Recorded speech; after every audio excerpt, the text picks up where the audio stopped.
UHD quality video streaming, internet like a boss. SLT Mobitel Fiber. UHD quality video streaming, internet like a boss. SLT Mobitel Fiber.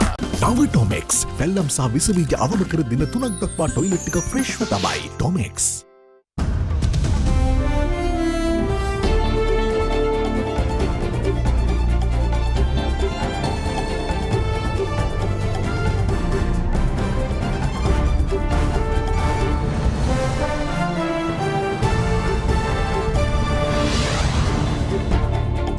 Tonight, high and dry. Railway unions add insult to injury for passengers with another lightning strike. It's my 5th visit to Sri Lanka and I thoroughly enjoy the country, and obviously it's not making me feel very nice this time. At least if they could announce it and say, right, we're going on strike in 2 days' time, at least we've got a chance to make different plans, cancel our tickets. A better view. The central bank governor calls World Bank growth figures a myopic view of reality. Multilateral agencies such as IMF and the World Bank give somewhat pessimistic projections. However, the local authorities have a much greater understanding of the different economies, as it were. A glimmer of hope. The Ceylon Petroleum Corporation offers some light at the end of the tunnel with the commencement of diesel supplies to the CEB. Discretionary powers. The Australian government's visa cancellation saga polarises the tennis world. All that and much more coming up on First at 9 this Friday, the 14th of January 2022. Navalux. Vitamin E සමගින් සඳමෙන් දිතුලන මුහුණක්. From AdaDerana, this is AdaDerana First at 9. Live from Studio 24 in Colombo.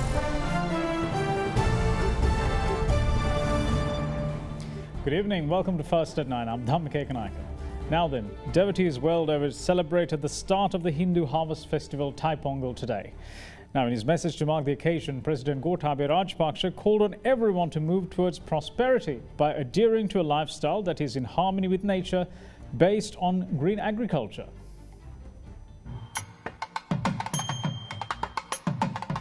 Thai Pongal, the multi-day Hindu harvest festival predominantly celebrated by the Tamil community, is marked today.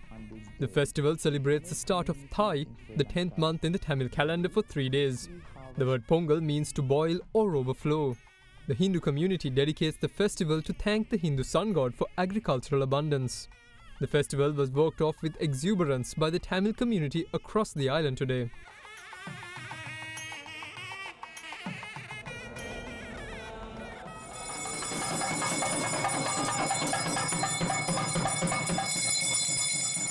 In his message to mark the festive celebrations, President Gotabaya Rajapaksa says that all Sri Lankans who inherit a culture based on agrarian economy looks forward to the Thai Pongal with great respect. He added that as such, all must move towards prosperity by adhering to a lifestyle that is in harmony with nature and based on green agriculture. Further, it is the aspiration of the majority of Sri Lankans to see the success of the national policy for a green agriculture. The president went on to say that he firmly believes that this Thai Pongal season will provide much inspiration towards achieving this goal. In the meantime, marking the occasion, Prime Minister Mahinda Rajapaksa says that the people of Sri Lanka should come together and move forward while embracing the spirit of Thai Pongal. The Premier in his message says that Thai Pongal depicts the religious, economic and cultural ties of the Tamil people world over. With Sri Lanka being rich in cultural ties owing to its multi-ethnic and multi-religious population, the Prime Minister calls on all to come together on this special day and forge ahead as the children of one mother. Meanwhile, opposition leader Sajith Premadasa too issued a message to mark the day. He says that at a time when the need to become close to nature is strongly felt, cultural festivals such as Thai Pongal, which are associated with nature, add more meaning to this requirement. නියම ක්වලිටියට හැදෙන අලුත් ටියාරා රස පදමට අලුත් වෙලා. Now then, Central Bank Governor Ajit Nimad Khabra labelled the World Bank's latest growth projections for Sri Lanka as an example of it erring on the side of caution, as well as its pessimistic view of Sri Lanka's potential. Now, speaking to First at 9 today, he noted that Sri Lanka is targeting a 5% or more growth in GDP this year, and a vast difference from the 2.1% predicted by the World Bank is what is expected. Following the release of the latest growth figures for Sri Lanka by the World Bank, Central Bank Governor Ajit Nimad Cabral called the unflattering GDP growth figures of 2.1% this year a highly conservative estimation. He says that Sri Lanka's own officials have a better view of the country's economy and have painted a more positive picture with over 5% growth predicted this year.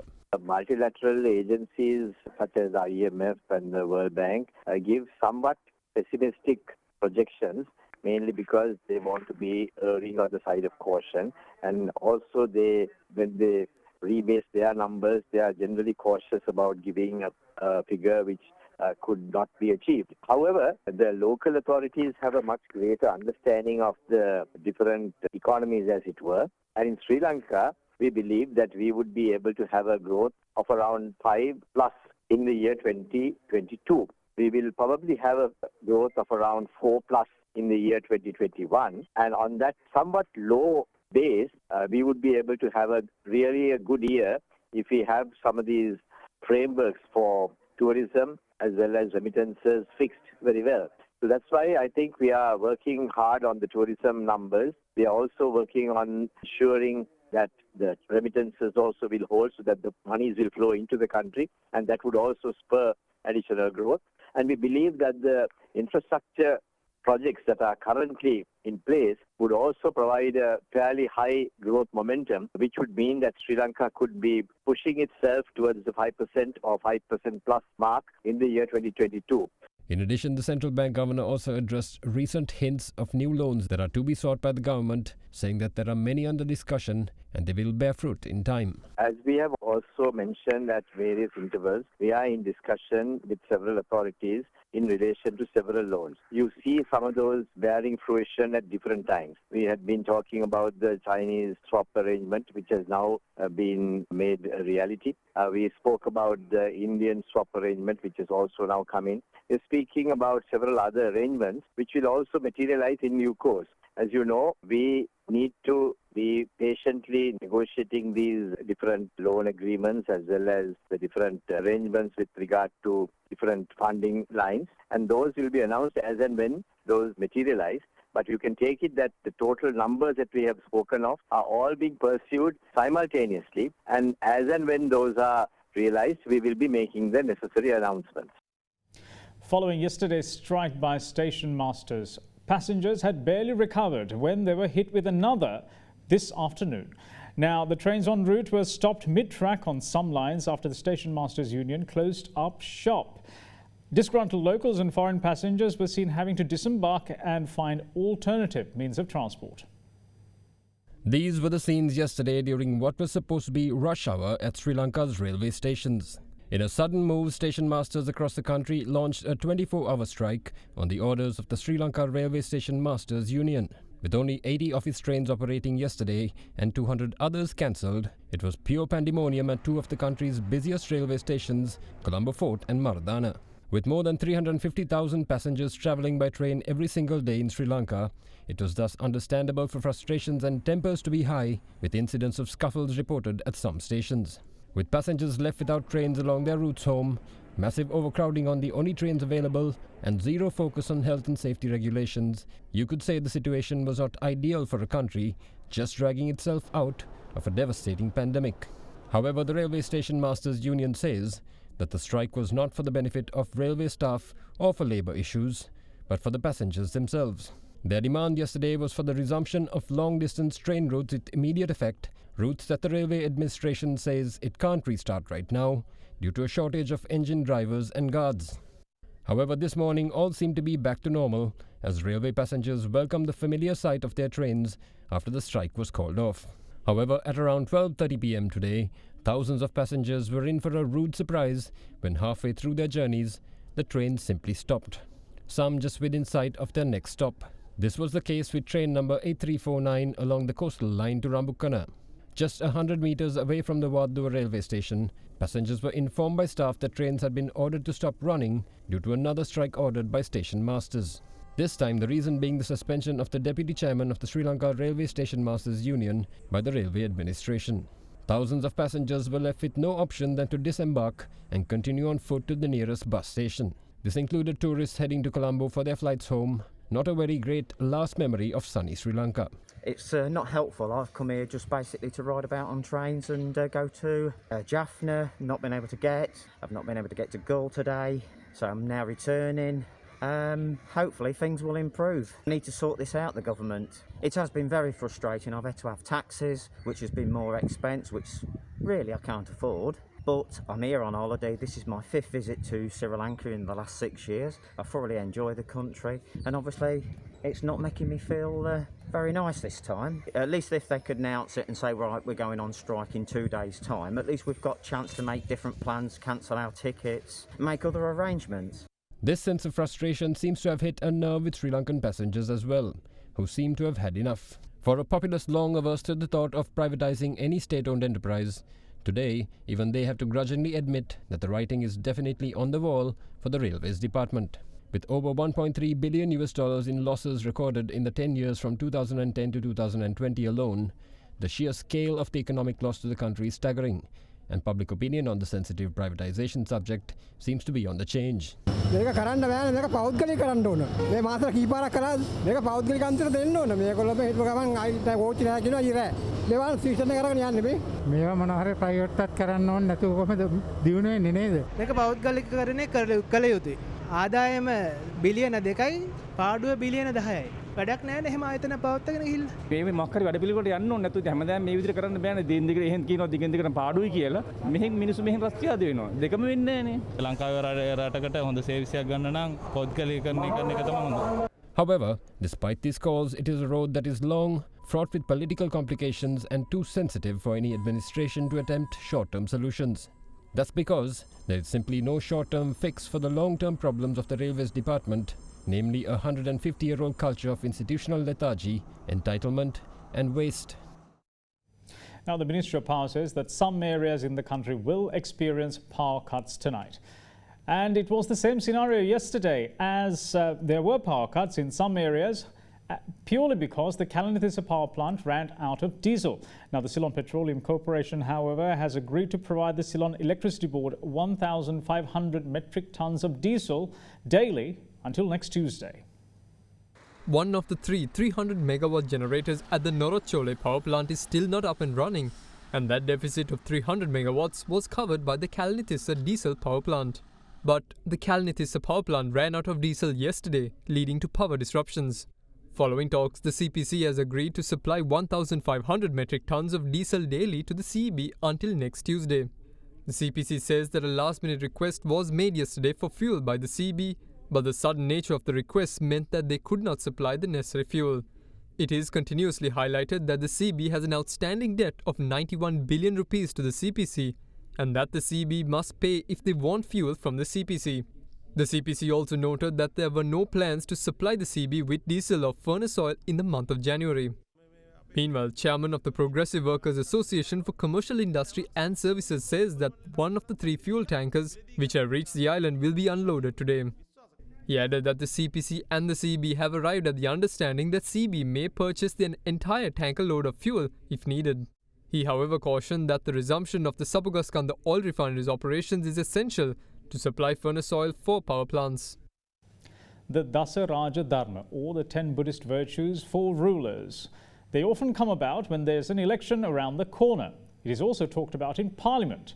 However, it was explained by Executive Director of the Walpala Rahul Institute for Buddhist Studies, Venerable Galkande Dhammananda Thera, that the set of virtues are applicable for monarchical governance system and not for one with a democratic election system. Now, these views came during a conversation with Indi Vriyamuatta on our current affairs program at Hyde Park on AdaDerana 24. The Buddha's teachings talk about the Dasa Raja Dharma, the 10 Buddhist virtues for a ruler. But being a Buddhist country, we talk about a majority of people of Buddhist faith. But is this implemented? Shouldn't the mindsets of politicians be changed? Or is that even possible? Well, here I want to highlight The Dasaraja Dharma, those things are for monarchical state. And then how the power passed to the next person, it is not people's elected person, but the son of the king, right? The world that we are living, as people, we are powerful. We can send the ruler back within 6 years. So I suggest go into the basic teachings: metta, karuna, mudita, upekha, loving kindness, compassion, then equanimity. Bring those into practice. The teaching is Buddha is not the owner of the world, but he is a custodian. The power is given to him to safeguard the whole world, not only human being, but the other living beings, the environment and everything. And here Buddhism is not regarded as the way we discuss here. It is just a tool to come to power. And we see every election, religious feelings are used to get the vote. The majority community feels they are disregarded. A fear is created among them that they are losing their place in society, that they're no longer going to be the majority, or they are now treated as the majority, that the minority issues are taken up. I like to see all these as human problem, not minority or majority. Everyone need a place, everyone need to be heard, everyone need to be accepted, and justice and opportunities. Instead of playing the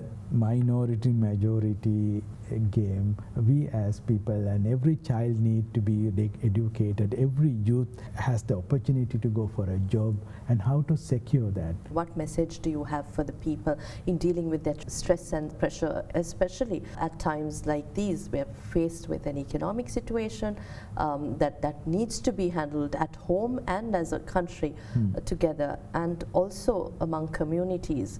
The present moment is what is reality. This present moment, do what you can do, what you have to do in the present moment, that will make a better world. Throughout history, the human race has faced much more severe situations, and they have come out of the, so we can. And for that, without passing the ball to anyone, take the responsibility. Don't worry about the next moment. Do what you have to do now, and next moment will be better than the present moment. We will see you shortly. Bear with us.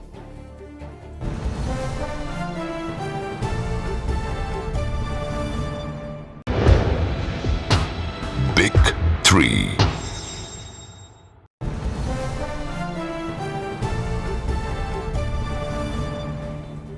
Welcome back. You're watching First at 9.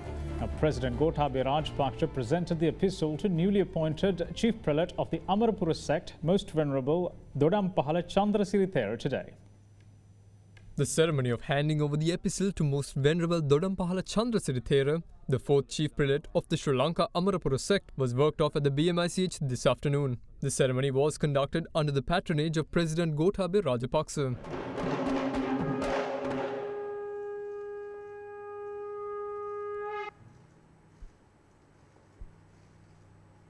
During the ceremony, the official website of the Amarapura sect was also launched today. Prime Minister Mahinda Rajapaksa meanwhile handed over the Vijinipata to the Thera. එක භික්ෂුන් වහන්සේ නමක සිදුවන ප්‍රශ්නයක් වුණාම මුළු භික්ෂු පරම්පරාවටම චෝදනා කරන මේ රටක් බවට පත් වෙලා තියෙනවා. ඒ නිසා මම මේ ත්‍රිනිකායක ගරුතර මහා සංඝරත්නයේ එක රාශි යත්තා මේ අවස්ථාවේදී කියනවා අනාගතේ අපි තුන් නිකායෙම එක රාශි වෙලා එවැනි ගැටලුවක් ප්‍රශ්නයක් ඇති වුණා නම් ඒවා විසඳන ශාසනයේ ගෞරවය රැක ගන්නට අපි සෑම දිනම උත්සාහවත් වෙන්නට ඕන. භික්ෂුන් වහන්සේ නමකට උරුම වූ වත්පිළිවෙත් සියල්ල නායක හාමුදුරුවෝ ඉටු කරනවා විතරක් නෙවෙයි තම ශිෂ්‍ය භික්ෂුන් වහන්සේලාටද ඒ මැනවින් පුරුදු පුහුණු කරනවා. දැකීම නිසා ඇතිවන්නේ අපට ලොකු සතුටක්. වෙහෙර විහාරස්ථාන සංරක්ෂණය හා ඒවා නැවත ගොඩනැගීම සඳහා අතිගරු ගෝඨාභය රාජපක්ෂ ජනාධිපතිතුමා ප්‍රමුඛ අපේ රජය විශාල කාර්යයන් රැසක් ඉටු කරමින් සිටිනවා. ඒවා ක්‍රියාත්මක කිරීමේදී අවශ්‍ය මාර්ගෝපදේශ ආවාද අනුශාසන අපේ අභිනව මහානායක හාමුදුරුවන්ගෙන් ලැබෙන බව අපට විශ්වාසයි. උත්තරීතර මහානායක පදවියේ ගෞරවනීය වගකීම උන්වහන්සේ අද බාරගෙන තිබෙනවා. ශ්‍රී ලංකා අමරපුර මහානිකායේ උත්තරීතර මහානායක අග්ගමහා පණ්ඩිතාත් පූජනීය දොඩම්පාල චන්ද්‍රශ්‍රී මහානායක ස්වාමීන් වහන්සේට නිරෝගී සුවය චිරජීවනය මම දෙපා නැමද ප්‍රාර්ථනා කර සිටිනවා. Now, an Indian expert is full of praise for the government's decision to go fully organic pertaining to its agriculture sector. Now, addressing a seminar on earthworm technology and organic agriculture recently, he, however, stressed that setting milestones in the green push should be the best way forward.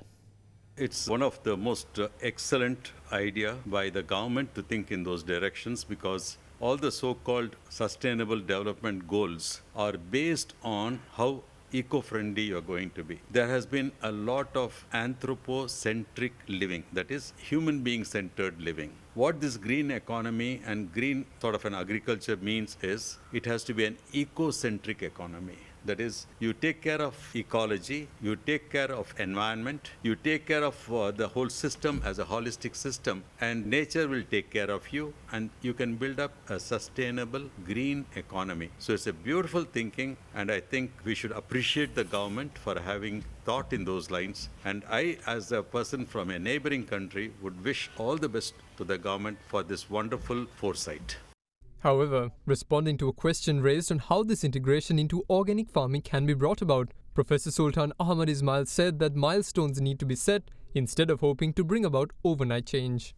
You cannot change overnight. It's impossible to change overnight. You can always form milestones. You can always tell the government after doing initial work, you can tell the minister, sir, we feel that we will be able to achieve 5% of change by 2023 December or 10% of change by 2023 December. We expect that by 2030, we will be able to achieve or cross the 50% mark. Only then we will be able to. Overnight regulations can never bring a change. If you bring a change, the second market will grow. Without your knowledge, smuggling of materials will happen. They will give it to the farmer. Without your knowledge, the farmer will mix and spread. You can declare some of the safe places like Noorailia or any places like that first initially, because they are all by default mostly organic. Create these nodal centers of organic farming, one northern part of Sri Lanka, one in the western, one in the eastern, one in the southern. First 4 or 5 important nodal centers of Department of Agriculture. There you standardize this procedure. Give a result to the government that, look here, we can achieve this by this milestone. And once they see this, and if the government is going for a buyback also of their product, this is where government plays an important, not a private player. So that is where please also protect your farmers from the private players, corporate players, who want to go into contract farming. Your association with the farmers will be collaborative farming. In collaborative farming,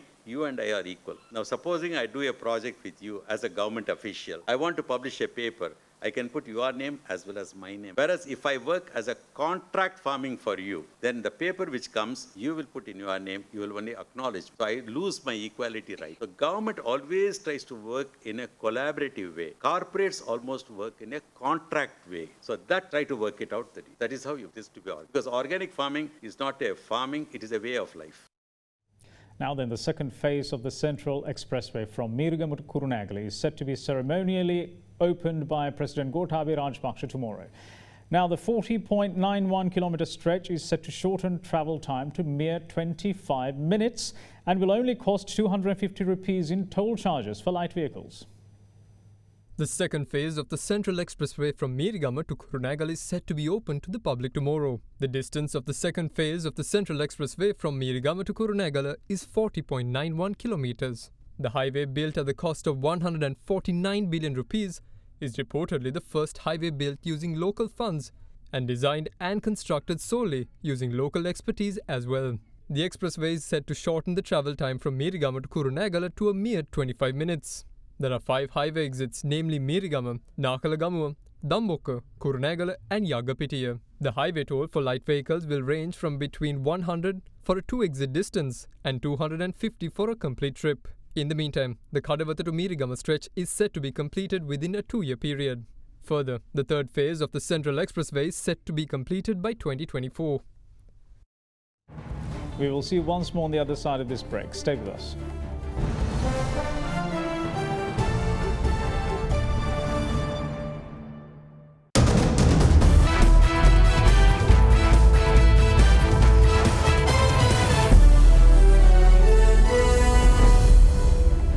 Welcome back. This is First at 9.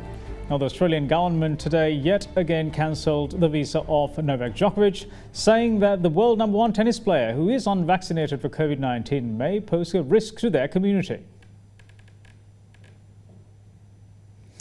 Immigration Minister Alex Hawke used discretionary powers again to cancel Djokovic's visa after a court quashed an earlier revocation and released him from immigration detention last Monday.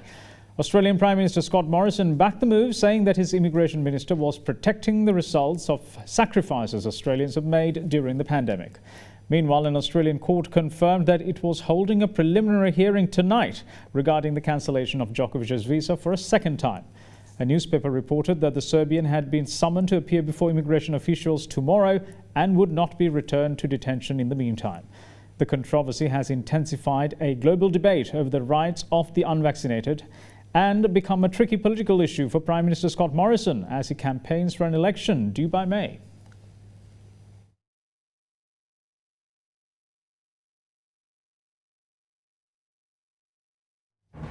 And that's it from all of us here at First at 9. Thanks for watching. Bye-bye.